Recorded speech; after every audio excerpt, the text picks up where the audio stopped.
Scott's Homebrew, coming at you with a beer review.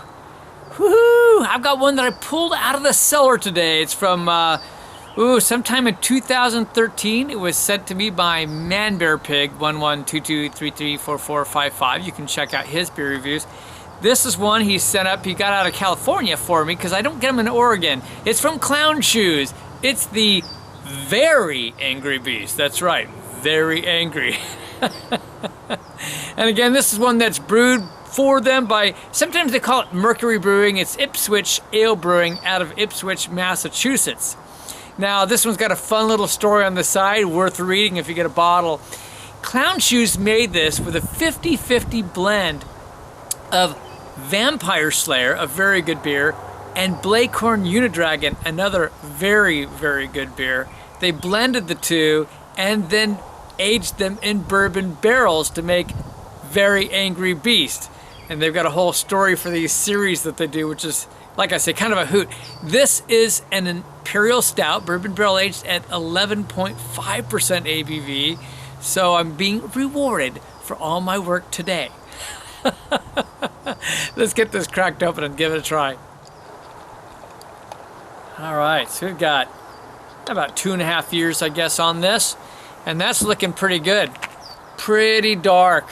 That's pretty much black, I'd say, for sure. And look at that head on there. That's kind of nice. It's a kind of a medium, kind of a khaki. Well, more than that, it's almost like a light caramel. Wow, so immediately you get a light bourbon, kind of a smooth bourbon with a little oak, but and then you get like this vanilla and like a cocoa powder and some dark chocolate on the nose. Wow, and you're getting some vanilla. You're almost getting like hints of spices, which is interesting. It almost makes me think as if there's a hint of cinnamon on it. Definitely some molasses, a little bit of brown sugar, caramel kind of characters coming off of it. A very light roast. Wow, and for a moment there, I just got the lightest hint of like a coconut on there.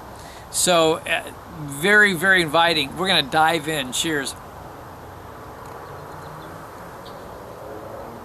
Now I store this at 55 degrees, and oh, that's really smooth. It's this beautiful oak. It's just a smooth oak with a light bourbon on there. And the dark chocolate aspect and the cocoa powder are both coming through, along with the vanilla. The taste very much follows the nose. It's got a beautiful kind of earthy quality. Yeah, it's a beautiful chocolate flavor. As I say, you got the cocoa powder and some dark chocolate, almost a little bit of a fudgy, chewy type quality to it.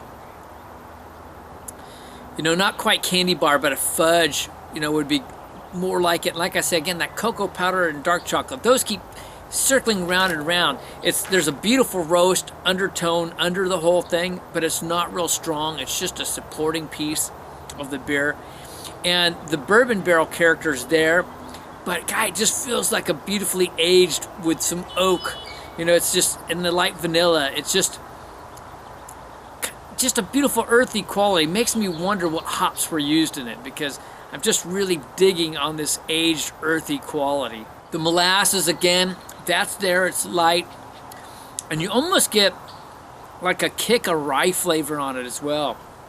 So I don't know if that's coming from like a rye whiskey or if that's coming from rye malts that are used. But I gotta tell you, it's super smooth. It's a moderately creamy flavor to it. It coats the mouth pretty well. And what's interesting is how much it actually dries out, though.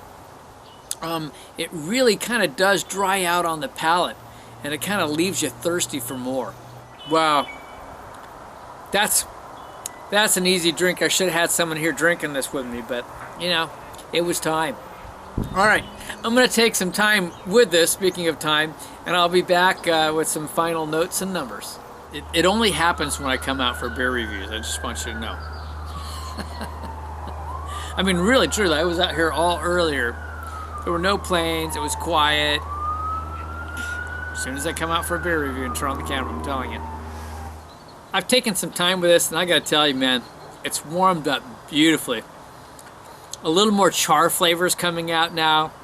My wife took a whiff of it. She didn't drink beer, but she was gonna smell it for me. She goes, I get some cherry, and I think she's right. You know, there's a hint of some dark fruits on there. It's very light, but it's such a pleasant beer. All the descriptors that I put in prior to this all apply. And then there's some more. I get a little more, like I said, the bourbon character. A little more of the oak coming through. But it still has this smooth quality with all the flavors going through it, and this nice earthiness undertone, this good woodiness. I mean, I don't know if I said it that way, but that earthiness, it's a woody, earthy quality. It's just a beautiful drinking beer. Can't say it was like fresh, of course, but at this point, wow, this is a gem and a half. So, all right, is it world class? I don't know if I'd go that far, but is it a top-rated excellent beer? Yeah, there's no question about that. Wow, so in terms of style, you know, there are better bourbon barrel-aged Imperial Stouts out there, but this one is so easy drinking, and that's the key. That's the key. It just is smooth as a baby's bottom. Now, I don't know how many baby's bottoms we drink out there, folks, but I'm going to tell you what, this is smooth. And I've had 5 kids. I know about baby's bottoms. So, in terms of style, yeah, I'm going to give this a 93. I think it's right in that mid of the excellent category. I'm just absolutely loving it. Overall, the smoothness of this beer, man, these beautiful bourbon and oak qualities, along with all the other flavors I've talked about, are just beautiful. I'm giving this a 94 on my overall. You know, I'm sure this is one that's only found in cellars. Grab it, still it, trade for it, whatever you gotta do. Here it is. This is what you're looking for. This is the Angry Beast from Clown Shoes. This is Kevin Clownstone saying life's too short to drink cheap beer, and I'll see you in the next beer review.